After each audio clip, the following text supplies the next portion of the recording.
1, 2, 3, go!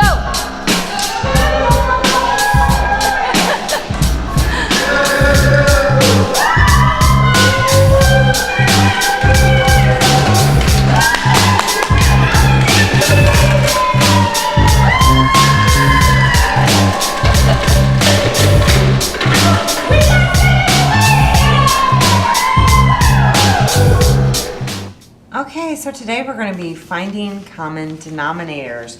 When would we need to find common denominators? That's when we are adding or subtracting fractions.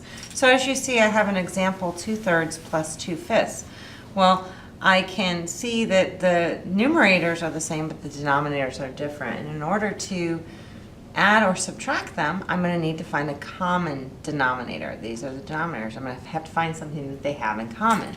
So the step one that I would need to do would be to list the multiples of both denominators. So write in your notebook, step one, list the multiples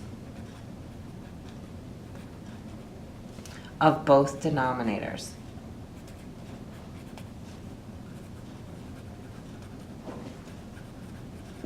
Okay, and so my first one is 3 and my second one is 5, so I'm just going to list the multiples of 3, which would be 3, 6, 9, 12, 15, and I can just go on and on. And then the multiples of 5, which would be 5, 10, 15, 20, 25. And I can stop right there, but I could go on depending if I haven't found one in common yet. The next thing I'm going to do is to circle the least common multiple. So step 2, write in your notebook, circle the least common multiple. Common multiple. And you will also see it written as LCM.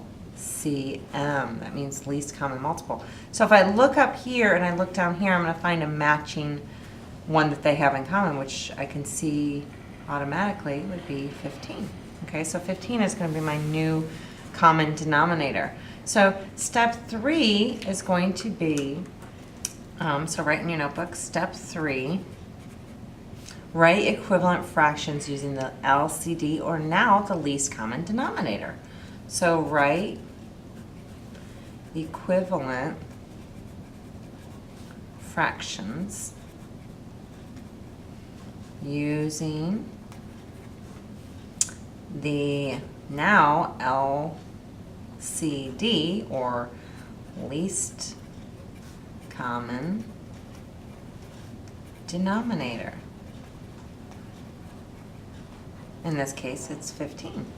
So if I rewrite my equation, my original equation, which is 2/3, okay,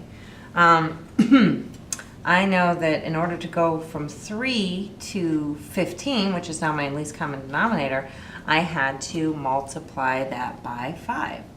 So I had to multiply this by 5. Now if I do that to the bottom, I'm actually going to have to do it to the top. So I'm going to have to multiply the top by 5 as well. So 2 times 5 now gives me 10. Okay. Now in my other one was 2/5, and I'm going to do the same thing. Excuse me, the same thing to 2/5. In order to go from 5 to 15, I now had to multiply by 3. So I had to multiply that by 3 to get to 15, our common denominator. And if I do that to the denominator, I must also multiply the numerator by 3. So 2 times 3 is now 6. So now I'm going to rewrite my equation using my new equivalent fractions, and then I can easily add. So 10/15 plus 6/15. And that's how you find the common denominator. Get it, girl. Oh yeah, I can put them on my neck. Ooh, do it, ready? As a joke. Oh. Okay. This is Mrs. Cates. We're going to be talking about mixed numbers and improper fractions today. One thing you need to keep in mind is that mixed numbers and improper fractions, both of these are fractions greater than 1.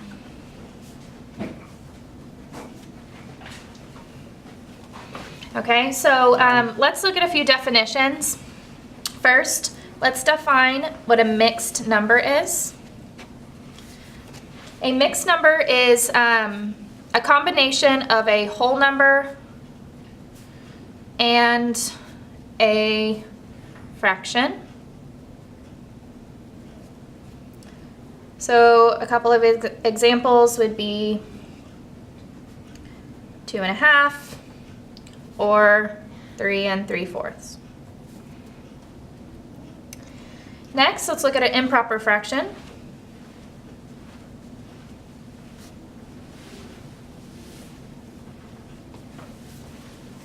An improper fraction is a fraction where the numerator is greater than the denominator.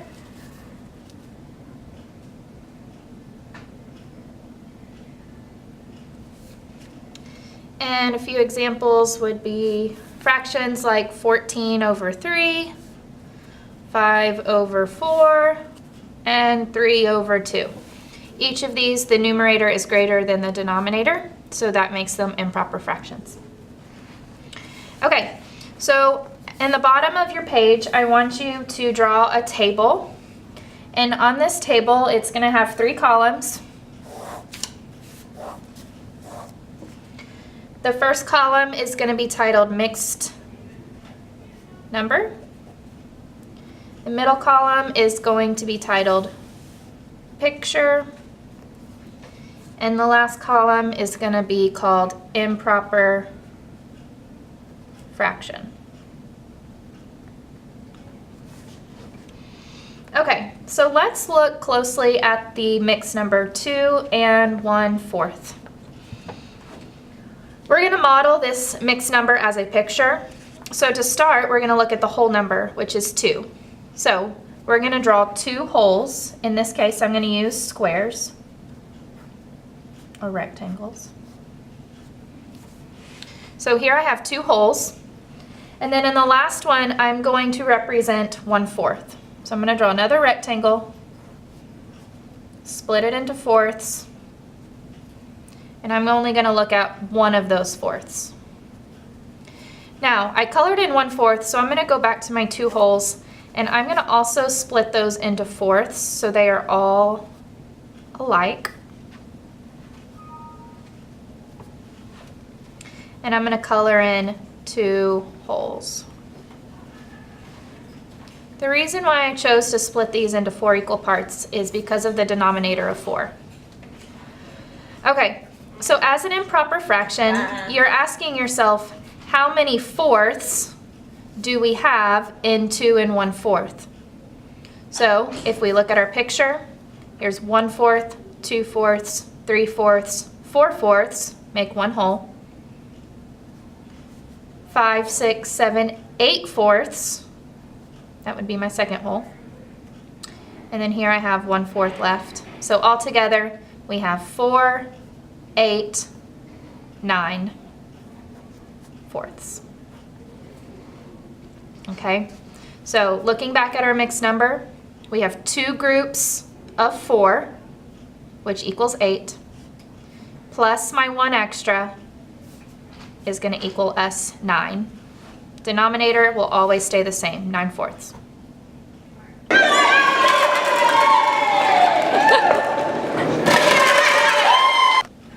Hey guys, we're going to be simplifying fractions. So we're going to put the fractions in lowest terms. So the first thing we're going to do is write the fraction in lowest terms. And that's what it means to simplify fractions. So how do we do it? Let's go through the steps. Step 1. We are going to find factors of both the numerator and denominator. Numerator is the number on top, denominator is on the bottom. The denominator. So we're going to find the factors of both the numerator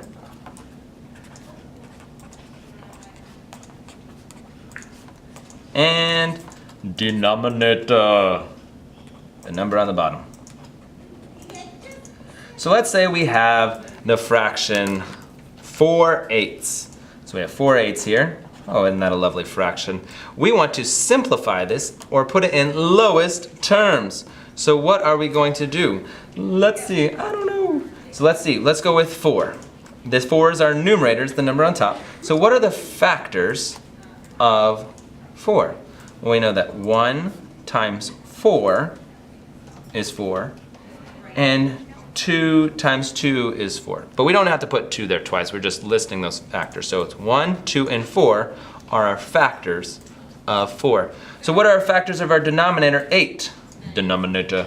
Well, we know that 1 times 8 is 8, and 2 times 4 is 8. 3 doesn't go into 8, and so we're finished. So our factors of 8 are 1, 2, 4, and 8.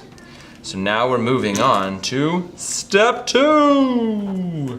So the next thing we do is we are going to circle the common factors and then see which one is greater. So circle the common factors. So if I go over here, I'm going to go up here, I'm going to circle the common factors. So let's see, they both have 1 in common, they both have 2, they both have 4. Oh, they have a lot in common. Huh, they're so fun. All right, now, which one is the greatest? Still part of step 2.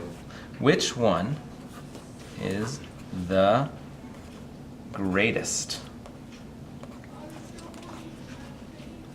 And this, so let's see, if we look at this number again, we're gonna see that they have all these in common, but 4 is our greatest. So 4, put a little arrow here to help us. 4 is the greatest common factor, and we're gonna use GCF, greatest common factor. And I can help me remember that. I'm gonna put greatest common factor. So GCF, or greatest common factor. And now we know what our greatest common factor is. So next step is step 3. All right, so what do we do next? Well, we're gonna divide the numerator and denominator by the GCF, or greatest common factor. So divide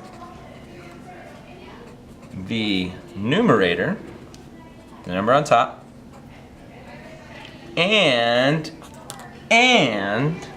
denominator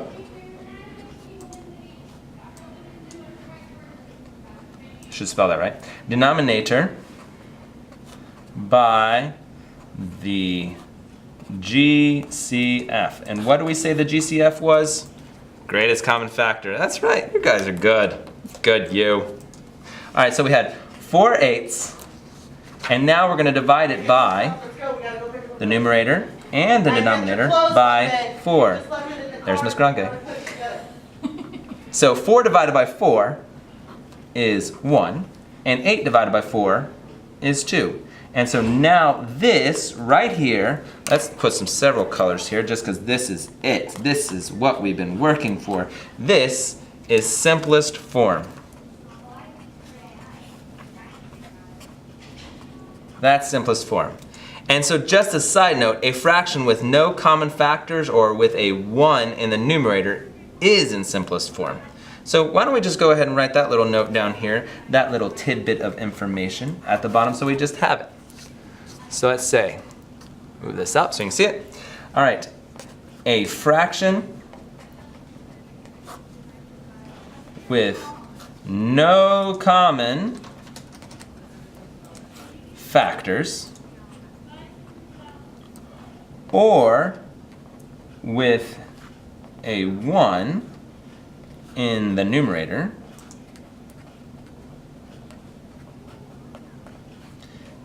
is in simplest form.